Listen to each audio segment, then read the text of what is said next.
कागजों में भूत बना दिया है। डर नहीं लगता इनके साथ आपको रहने में? हमारी पत्नी है, वो जिंदा है, जीती जागती मेरे सामने लेकिन खड़ी है। कागज कहते हैं एक बार मृत साबित हो गए तो आपका उम्र बीत जाएगा उनको जिंदा साबित करने में। हम नहीं कर पाएंगे तो साथ थोड़ी ना पत्नी का छोड़ेंगे, चाहे भूत रहे चाहे कुछ भी रहे। आज हम आपको एक ऐसी महिला से मिलवाने वाले हैं जिनकी मौत हो चुकी है, लेकिन जो उनकी आत्मा है वह महाराजगंज जनपद के एक पिपरा सोहट गांव है, वहां भटक रही है। यहाँ पर प्रधान और ग्राम सचिव द्वारा एक महिला को कागजों में मृत घोषित कर दिया गया है। महिला यही है, पहले भी इनकी 2 खबरें हम चला चुके हैं। अब आप अंदाजा लगाइए कि कितना घनघोर एक तरीके से पाप है कि महिला जो है 30 वर्षों से विकलांग है, एक पैर काम नहीं करता है। इसके अलावा इनके जो पति हैं पीछे बैठे हुए हैं, इनका दोनों पैर जो है वो काम नहीं करता है। बैसाखी का सहारा लेकर चलती हैं और दर दर की ठोकरें खाने को मजबूर हैं। अधिकारियों के जो कार्यालय है वहाँ चक्कर लगाने को मजबूर हैं कि साहब मैं जिंदा हूँ। ये कागज लेकर जा रही हैं और कह रही हैं साहब मैं जिंदा हूँ। इनसे तो हम बातचीत कर चुके हैं, लेकिन इनके जो पति हैं इनसे जानते हैं कि आखिर क्या मामला है, कितनी दिक्कतें आ रही हैं। भैया क्या नाम है, कहाँ रहने वाले हैं? हमारा नाम रामानंद है और हम पिपरा सोहट, जिला महाराजगंज, तहसील नौतनवा, थाना पुरवई के रहने वाले हैं। ये बताइए कैसे आपको पता चला कि आपकी पत्नी को जैसे मृत घोषित कर दिया गया है? जैसे हमारी औरत हमारे लिए ट्राई साइकिल लेने गई थी। जब वहाँ पर गई तो वहाँ पर रहते हैं ऑफिसर, तो जब इनको देखें तो कहें कि इन्होंने पूछा कि पेंशनवा कब आएगा। तब उन्होंने कहा कि पेंशन तुम्हारा, तो देखे चेक करने लगे, कहें तुम तो मृत घोषित हो, तुम्हारा कागज निकाल कर दिए, कहें देखो उसमें लिखा है तुम्हारे ग्राम प्रधान का मोहर है, सेक्रेटरी का मोहर है। तब इन्होंने वहाँ से ट्राई साइकिल भी नहीं ली, टेंशन के मारे चले आई हमारे पास। तो हमने उनके पास लेकर गया, तो उन्होंने कहा कि जाओ यार, फर्जी है, तुम क्यों फालतू बात करते हो। कौन ऐसा कहा? ग्राम प्रधान। क्या नाम है? ग्राम प्रधान का तो नाम शाहजहां खातून है, लेकिन जो चलाते हैं और नबी अहमद सिद्दीकी जी ने कहे अच्छा, जाओ यहाँ से जाओ, फर्जी काम हमें मत दिखाओ, सब फर्जी है। आपने तहरीर में दिया कि आप शब्दों का भी इस्तेमाल किया, जाति सूचक शब्दों का इस्तेमाल किया। जाति सूचक मतलब उन्होंने अभद्र भाषा का प्रयोग किया।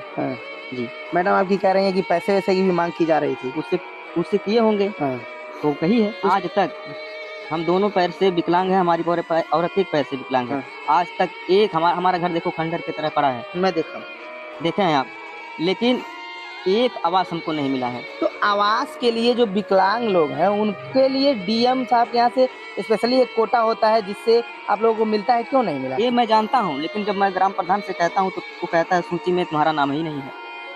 तो जब आप मृतक साबित हो गए तो नाम कैसे आया? वही बात ना, नहीं जानते थे, अब जान गए मृत हो गए, तो वही ना घूम घूम हम प्रमाण हमारी औरत दे रही है कि हम जिंदा हैं, ताकि सरकार हमारी सुने, हमें जिंदा रहने की सबूत दे, हमें कोई लाभ से वंचित ना करे सरकार। अच्छा, ये थोड़ा सा दिखा दीजिएगा, ये देखिए, ये देखिए, थोड़ा सा जूम करिएगा। 80% जो है ये विकलांग है और इनकी पत्नी जो है वो भी हम दिखा देते हैं। ये वाला इनकी पत्नी का है, वो भी 80%, ये देखिए 80% ये भी जो है वो विकलांग है। जो में भूत बना दिया है। डर नहीं लगता इनके साथ आपको रहने में? हमारी पत्नी है, वो जिंदा है, जीती जागती मेरे सामने लेकिन खड़ी है। कागज में तो मृत, कागज में मृत होकर मेरे सामने तो जिंदा है। कैसे कागज में कहते हैं एक बार मृत साबित हो गए तो आपका उम्र बीत जाएगा उनको जिंदा साबित करने में, कैसे करेंगे साबित? हम नहीं कर पाएंगे तो साथ थोड़ी ना पत्नी का छोड़ेंगे, चाहे भूत रहे चाहे कुछ भी रहे। कागज से क्या मतलब, सरकार अगर हमें वंचित कर देगी तो वंचित कर देगी, तभी नहीं साथ छूटेगा। शादी को कितना दिन हो गया? हमारा शादी 2006 में हुआ था, 2 मई 2006 को। बच्चे कितने? बच्चे हमारे 3 हैं। 3 हैं? 2 लड़का 1 लड़की। कितना पेंशन आता था? 3000 3 महीने में।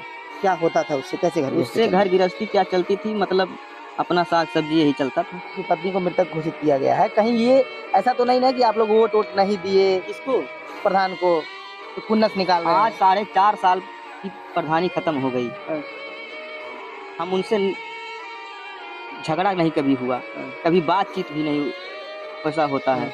वोट की बात छोड़ो, वोट जब पड़ रहा था तो कौन किसको वोट दिया है वो अपना मत है, वो जाकर किसी को कोई देकर चला जाता है, कोई नहीं जानता है, किसी के और साथ घूमता है, किसी को और वोट दे देता है। कहीं ऐसा तो नहीं ना है, गांव में अक्सर देखा जाता है कि पहले पेंशन कटवा देंगे, फिर उसको जुड़वा देंगे, फिर कहेंगे तुम्हारा पेंशन जोड़ दिया, हम ही को वोट देना। हाँ, ये तो सत्य है, ये भी हो सकता है, ये बात सत्य है। इसमें सचिव भी देख रहा हूँ, बकायदा मुहर लगाए हुए। तो उनके खिलाफ क्या कार्रवाई चाहते हैं? कड़ी से कड़ी सजा इन लोगों को मिले, क्योंकि जैसा जितना अन्याय मेरे साथ किए हैं और किसी के साथ ना करें। जेल उल जाना चाहिए क्या? हाँ, जेल जाना। हाँ, जहाँ गई हैं आपकी पत्नी, अगर इंसाफ नहीं मिलता है तो आप लोग कहाँ जाएंगे और क्या क्या मांग करते हैं? सीधे हम मुख्यमंत्री के पास जाएंगे। अगर हमारी सुनवाई यहाँ से नहीं हुई तो आदित्यनाथ बाबा लग जाएंगे। क्या कहना चाहेंगे? हम जो नहीं आपके जा साथ पाएंगे, घटना लेकिन हुई? हम नहीं जा पाएंगे, लेकिन हमारी औरत जाएगी। क्या कहना चाहेंगे? कड़ी से कड़ी सजा मिलनी चाहिए। आपके आंखों से आंसू निकल जाएगा इनको देखने के बाद। पत्नी जो है वो अकेली जाती हैं, पति को नहीं ले जा पाती हैं क्योंकि इनका दोनों पैर खराब है। इस वजह से ये चलने में, कहीं आने जाने में असमर्थ हैं और इनका एक पैर खराब है। ये बैसाखी के सहारे जो तमाम सरकारी दफ्तर हैं वहाँ दरवाज़ा खटखटा रही हैं कि साहब, मैं ही मंजू देवी हूँ और मैं जिंदा हूँ। आपके गांव में कभी आपने सुना था ऐसा कोई घटना कि किसी को मृत घोषित कर दिया जाए? नहीं, पहली बार है। पहली बार है। क्या कहना चाहेंगे उस सचिव को और ग्राम प्रधान को? वह भ्रष्ट ग्राम प्रधान और सेक्रेटरी दोनों का जेल, हमारी मांग यही है कि दोनों का जेल हो जाए। अच्छा, इनको आवास वास भी नहीं मिला? कुछ नहीं मिला है, पेंशन मिला था, कट गया है, आवास नहीं है, घर देख रहे हैं, शौचालय नहीं है, वह तो भूत हो गई है। लेकिन अगर अधिकारी इन लोगों, दोनों अधिकारी का जेल नहीं किए तो हम बाबा के पास जाएंगे।